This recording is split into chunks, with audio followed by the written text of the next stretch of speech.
This is where we crossed the White River in mid-July 2018.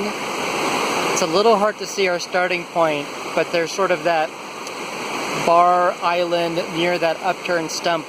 We actually walked along that for about 100 feet and crossed another stream of the river further around that bend. So that was crossing point number one. Then we walked up that little bar. Then we actually crossed near those bushes, kind of behind that log, across the way to that other small exposed bar you see. And then there's a stream behind it, in front of it, behind this bar right in front of us. So we crossed there, and that was a little deeper.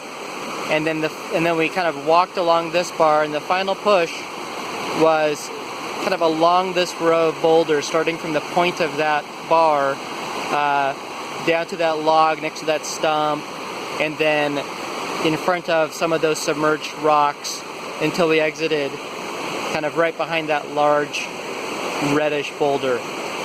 So anyways, the whole process probably took 30 minutes from scouting and walking up the bars. We do have a lot of just thick brush to go through on the other side, so add some time for that. But this was at about 8:30, 9 a.m. I do believe the water level is a bit lower. It's hard to gauge exactly, but there is this one boulder here that has probably higher than the splash, and that might be about a foot perhaps. So and a lot of the other hikers we talked to who came around 5 o'clock p.m.